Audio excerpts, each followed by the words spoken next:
యెహోవా కొండ మీద కనిపించి మాట్లాడినప్పుడు వాళ్ళు ఎంతో భయపడతారు. ఇప్పుడు నాకు కూడా ఇక్కడ వచ్చి నిలబడుతుంటే అలాగే అనిపిస్తుంది. అక్కడ ఉన్నప్పుడు బాగానే ఉంది, కానీ ఇక్కడికి వచ్చిన కాడి నుంచి అప్పుడు ఇశ్రాయేల్ ఎలాగ భయపడ్డారేమో దేవునికి అన్నట్టు ఉంది. ఓకే అండి, వాక్యంలోకి వెళ్దాం. మత్తయి సువార్త 20 చదువుదామండి.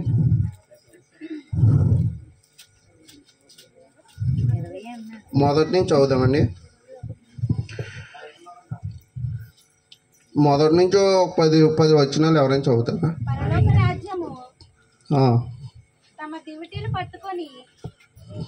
చదవండి. పెండ్లి కుమారుని ఎదుర్కొనుటకు బయలుదేరిన 10 మంది కన్యకలను పోలి ఉన్నది. వీరిలో 5 బుద్ధి లేనివారు, 5 బుద్ధి గలవారు. బుద్ధి లేని వారు తమ దివిటీలు పట్టుకొని తమతో కూడా నూనె తీసుకొని పోలేదు. బుద్ధి గలవారు తమ దివిటీలతో కూడా సిత్తెలలో నూనె తీసుకొని పోయిరి. పెండ్లి కుమారుడు ఆలస్యము చేయగా వారందరూ కునికి నిద్రించుచుండిరి. అర్ధరాత్రి వేళ ఇదిగో పెండ్లి కుమారుడు, అతనిని ఎదుర్కొన రండి అను కేక వినబడెను.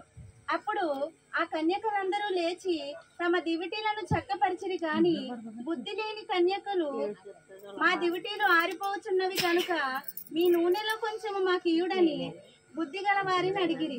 అందుకు బుద్ధిగల కన్యకలు, మాకును మీకును ఇది చాలదేమో, మీరు అమ్మువారి వద్దకు పోయి కొనుక్కొనుడని చెప్పిరి. వారు కొనబోచుండగా పెండ్లి కుమారుడు వచ్చెను.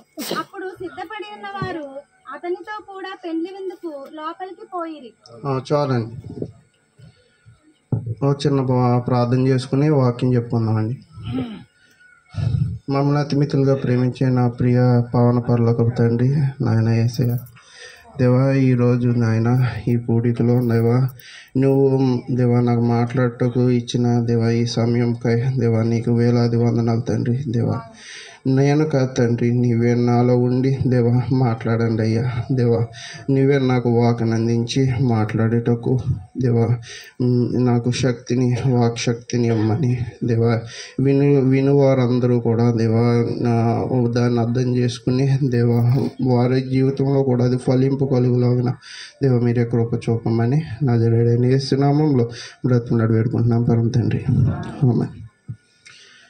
ఓకే అండి, ఇలా న్యూ ఇయర్ రోజు నాకు మాట్లాడడానికి దేవుడు ఇచ్చిన ఈ అవకాశానికి దేవుడికి ఎంతో కృతజ్ఞత అండి.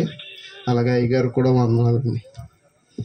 నేను నిన్నటి నుంచి మనం బేసిక్గా దావీదు చెప్తాడు కదా వాక్యంలో, ఆయన సన్నిధిలో ఒక్క దినం గడుపుట 1000 దినముల కంటే శ్రేష్టమని.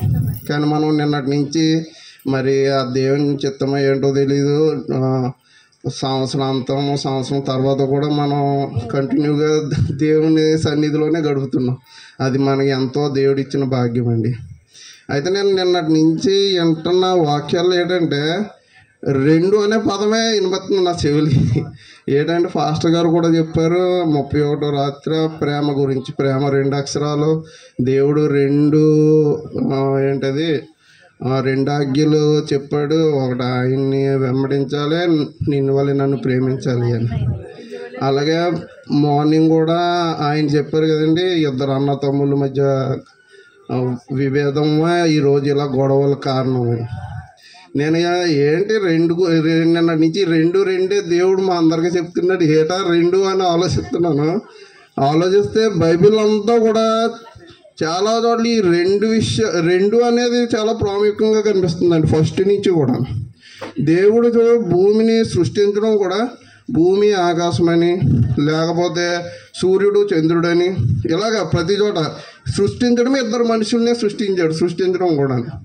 పోనీ ఆ 2 మనుషులకు కూడా ఫస్ట్ 2 బిడ్డలు పుట్టారు, కయ్యూను హేబేలు. ఇలాగా ఈ 2 మొత్తం బైబిల్ ఫస్ట్ నుంచి చివరి వరకు ఈ 2 అనేది ఉందండి. తర్వాత మార్నింగ్ కూడా 2 స్నేహితులని, ఇంకా ఏంటంటే దేవుడు 2 మనకి ఒకటి మంచి చెడు ఇలాగా 2 ఎగ్జాంపుల్గా చూపించాడు ప్రతి చోట కూడా. ఇప్పుడు ఏంటంటే అక్కడ కూడా తండ్రితో ఒక కుమారుడు ఉంటాడు, ఇంకో కుమారుడు తప్పిపోతాడు. అక్కడ కూడా 2 యాకోబు యాసోబు. ఇలాగే ప్రతిదీ 2 ఎందుకు పెట్టాడా అని నేను చాలా ఆలోచిస్తే నాకు అర్థమైంది ఏంటంటే, ఒకటి మంచి, ఒకటి దేవుని వెంబడి. ఇప్పుడు హేబేలు కయ్యూను ఉన్నారు. హేబేలు యొక్క కానుకని దేవుడు స్వీకరించాడు, కానీ కయ్యూనిది స్వీకరించాడు. అంటే మంచిని చెడుని రెండింటిని వేరు చేశాడు. స్టార్టింగ్లో కూడా ఫస్ట్ అధ్యాయంలో ఉంటుంది మనకి, చీకటిని వెలుగుని దేవుడు వేరుపరిచను అని. అంటే మనకి ఏంటంటే, ఈ లోకంలో మనం జీవనం అనేది మంచి ఉంది, చెడు ఉంది, కానీ మనం దేన్ని సెలెక్ట్ చేసుకుంటాం అనేది ఇప్పుడు ఈ లోకంలో ఇంపార్టెంట్ అండి. మనకి ఎన్నో సంవత్సరాలు మనం పుట్టినప్పుడు కాడి నుంచి ఎన్నో న్యూ ఇయర్లు వస్తున్నాయి, వెళ్ళిపోతున్నాయి, కానీ ఏమన్నా మార్పు వస్తుందా మనలో? న్యూ ఇయర్ రోజు అంతా సెలబ్రేట్ చేసుకుంటాం, హ్యాపీ న్యూ ఇయర్ అని రాసుకుంటాం, కానీ మన జీవితంలో సంతోషం అనేది లేదు. అంటే సంతోషం ఉంది, బేసిక్గా హ్యాపీ సాడ్ న్యూ ఇయర్ అని రెండు రాసుకుంటే బాగుంటుంది. సుఖ దుఃఖాన్ని జతపరిచాడు కదా దేవుడు. కానీ ఎందుకు హ్యాపీ న్యూ ఇయర్ అని రాస్తాడంటే, ఒకటి మనం సంతోషంగా ఉండాలని ఎదుటిని అనుకోవడం. నెక్స్ట్ ఇంకోటి ఏంటంటే, దేవుడిని నమ్ముకునేవాడు ఆయన దగ్గరే విశ్రాంతి అనేది ఉంటుంది. అంటే మనం దేవునిలో ఉన్నామంటే ఎప్పుడు సంతోషంగా ఉంటాం. అందుకే మనకి ఓన్లీ హ్యాపీ అనేది మాత్రమే రాసాం. లోకస్తులు చూడండి, వాళ్ళకి పార్టీలు చేసుకుంటారు, అన్నీ చేసుకుంటారు, కానీ ఎప్పుడు ఆనందం అనేది తాత్కాలిక ఆనందమే. మనకేంటంటే దేవునిలో గడిపామంటే ఇటు బయట కూడా మనం సంతోషంగా ఉంటాం, అంతరంగంగా కూడా సంతోషంగా ఉంటాం.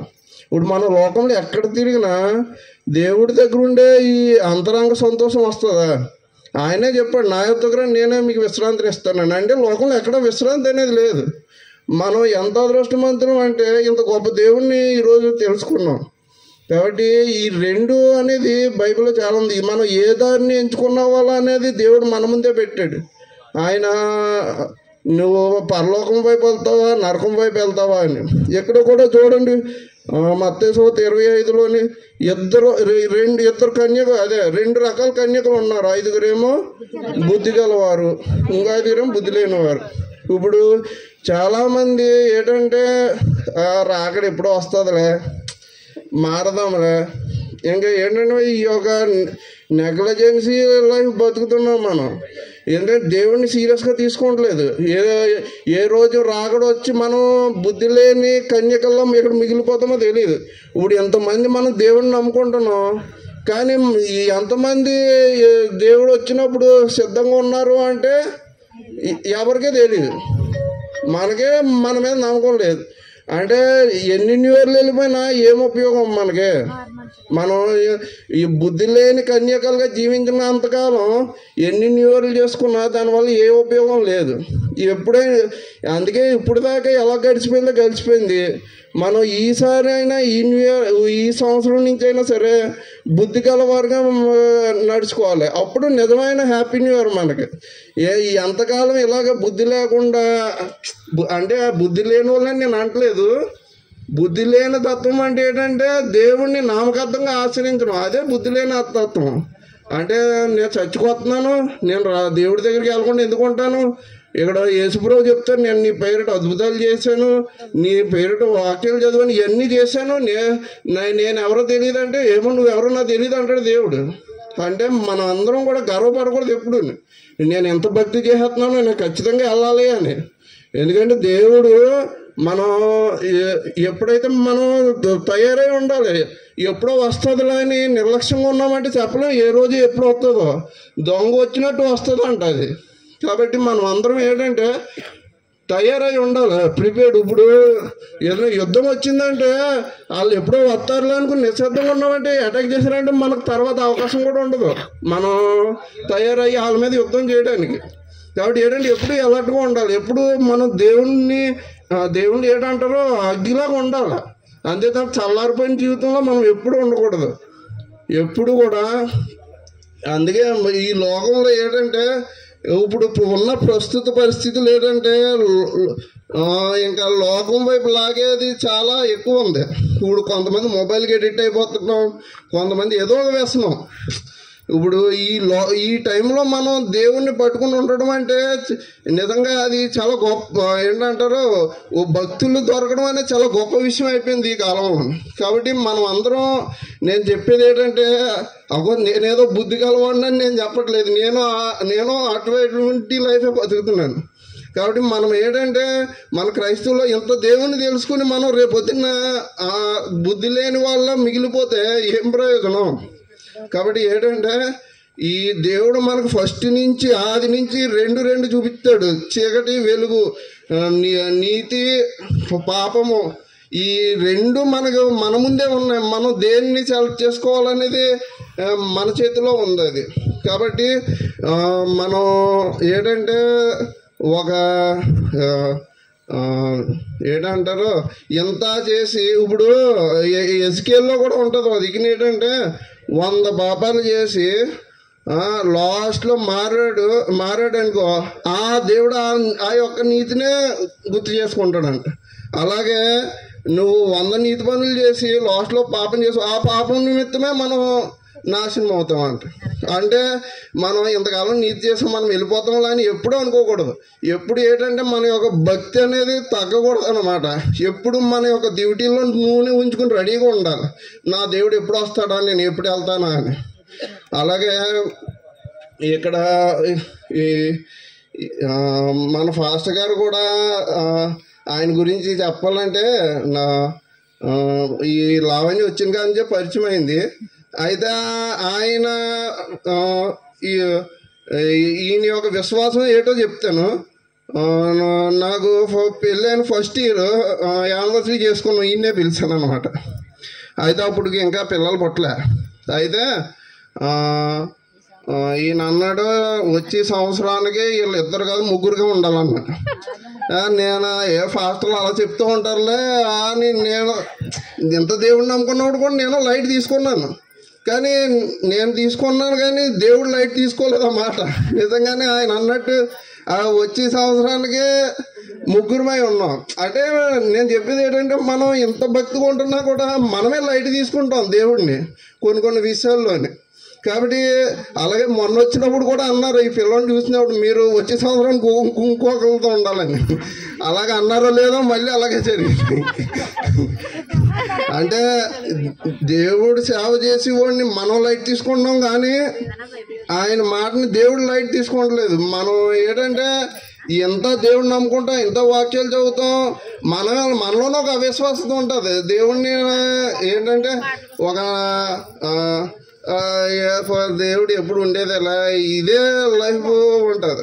నిజంగా మీరు అందరూ కూడా ఇక్కడ ఉన్న వాళ్ళు ఎంత అదృష్టవంతులు అంటే, ప్రతి ఆదివారం కూడా దేవుణ్ణి ఆరాధించుకోవడానికి ఒక అవకాశం ఉంది. ఇప్పుడు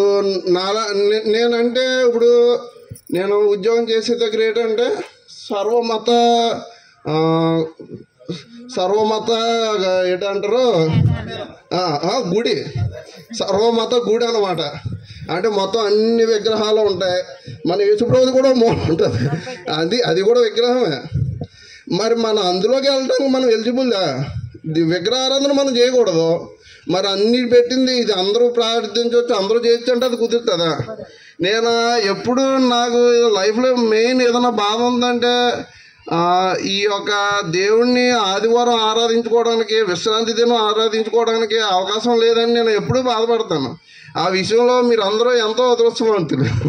అయితే నేను ఎప్పుడు వెళ్ళను, ఎందుకంటే అక్కడ విగ్రహాలు ఉన్నాయి కాబట్టి అది మన స్థలం కాదు. మనం ఏంటంటే మన దేవుడు విగ్రహాలను ఆరాధించొద్దు అన్నాడు, ఆరాధించమంతే. కాబట్టి ఇప్పుడు మీకు ఇంత అవకాశం ఉంది, ఫాస్టర్ గారు ఉన్నారు, సంఘం ఉంది. కానీ మనం ఆదివారం వెళ్ళడానికి ఏంటంటే లాస్ట్ టైంలో వెళ్తున్నాం, నిర్లక్ష్యం. మన యొక్క జీవితం ఏంటంటే ఈ బుద్ధి లేని మనకు కూడా తెలియకుండా మనం నిర్లక్ష్యమైన జీవితం జీవిస్తున్నాం. అది ఈ వాక్యాలు చదువుతుంటే దేవుడే మనకి చూపిస్తూ ఉంటాడు. ఈ బుద్ధి లేని కన్యకల్లో చూడండి, పర్లేదు అంటే వాళ్ళు చేస్తున్నారు, కానీ వాళ్ళు ఎత్తపడడానికి ఉండాల్సిన భక్తి వాళ్ళలో లేదు. కాబట్టి మనం కూడా ఏంటంటే మన యొక్క జీవితంలో ఈ దేవుడు వచ్చేంత వరకు ఏమో, దేవుడు రాకపోయినా మనమే చనిపోవచ్చేమో. మనకు అవకాశం ఎక్కడ ఉందంటే భూమి మీద ఉన్నంతకాలమే మారడానికైనా మన దేవుని దగ్గరికి వెళ్ళడానికని భూమి మీద ఉన్నంతకాలం ఏం చేయాలన్నాను. ఈ భూమిని వదిలి వెళ్ళామా ఇంకా మనకు అవకాశమే ఉండదు. కాబట్టి ఏదో నామకార్థంగా బతుకుతున్నాడు, మనం బతకూడదు. న్యూ ఇయర్లో అందరూ అన్యులకి మనకి తేడా ఉండాలి కదా. ఆ రోజు షడ్రక్ మెషక్ అభ్యర్థిని కూడా రాజు విగ్రహాన్ని, నా విగ్రహాన్ని అందరూ పూజించమంటే వాళ్ళు వేరుగా ఉన్నారు కదా. మనం కూడా అలా పౌరుషం కలిగి ఉండాలి. దేవుని యొక్క జీవితం అంటే అందరూ వాళ్ళు అనుభవిస్తున్నారు, మనం అనుభవిస్తున్నాం. అలాగే మనకి తేడా లేకపోతే ఎలాగా? మనం ఒక దేవుని యొక్క రాక కోసం ఎదురు చూస్తున్నాం. మనం ఆ కసితో ఎప్పుడు జీవించాలి. భక్తి అనేది ఇంకా నిర్లక్ష్యం అని కానీ లేకపోతే అవిశ్వాసత కానీ ఏది ఉండకూడదు మనలోని. ఆయన ఎప్పుడు వస్తాడు, ఏ క్షణం వచ్చినా నేను ఈ బుద్ధిగల కన్యకల్లా తయారై రెడీగా ఉన్నానన్న ధైర్యం మనలో ఉండాలి. ఇప్పుడు ఎంతమంది దేవుడు వస్తే ఎత్తపడతారంటే చెప్పలేదు. ముందు నేనే ఎత్తను చెయ్య, ఎందుకంటే నాకు కూడా నమ్మకం లేదు. అయ్యో నేను కూడా కొనుక్కోదాలు అవిశ్వాసంగా పోతున్నాను. బైబిల్ని నెగ్లెక్ట్ చేస్తాను. చదువుకోవడానికి బైబిల్ కొనుగోసార్లు పొద్దున్న చదువుదాంలే, అలసిపోయి వచ్చి పొద్దున్న చదువుదాంలే, పొద్దున్న ప్రార్థన చేసుకుందాంలే. అలాగా నేను నిర్లక్ష్యంగా చాలాసార్లు ఉన్నాను. మనం అందరం, నేను చెప్పేది ఏంటంటే మనం భక్తిగా ఉన్నాం. మనం భక్తిగా ఉన్నాం కాబట్టి ఈరోజు ఇక్కడ ఉన్నాం. ఆ భక్తిని ఎప్పుడు పైన ఉంచాలి, దాన్ని తగ్గకూడదు. ఏదో నామకార్థంగా మాత్రం వెళ్ళకూడదు, నులివెచ్చగా ఉండొద్దు. అదే దేవుడు చెప్తున్నాడు. అవును.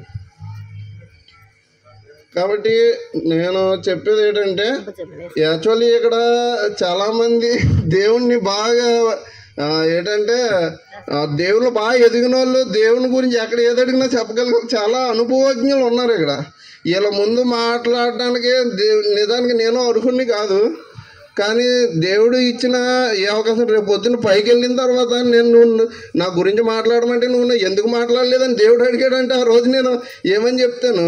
కాబట్టి దేవుడి గురించి ఏ అవకాశం వచ్చినా మనం ఆయనే నడిపిస్తాడు, మనం మాట్లాడటమే వెళ్ళి. కాబట్టి దేవుడు కూడా ఇద్దరినే బయటికి వెళ్ళేటప్పుడు కూడా సేవకి ఇద్దరినే వెళ్ళమన్నాడు. ఈ రెండు అనేది మొత్తం బైబిల్ అంతా ఉంది. కాబట్టి మనం ఏ మార్గం సెలెక్ట్ చేసుకోవాలి అనేది మన చేతిలో ఉంది. కాబట్టి నేను చెప్పేది ఏంటంటే అందరం కూడా మనం బుద్ధిగల కన్యకల్లాగా తయారయ్యి ఈ న్యూ ఇయర్ ఇప్పుడు దాకా ఓకే బుద్ధి లేని వాళ్ళగా ఉన్నాం, కొన్ని విషయాల్లో దేవుడిని నిర్లక్ష్యం చేసాం. ఓకే ఇప్పుడు దాకా అలాగ ఉన్నాం, కానీ ఇక్కడి నుంచి మాత్రం మనం బుద్ధి గలవారుగా ఉండాలని మీ అందరిని కోరుతున్నాను. దేవుడి వాక్యం దీవించిన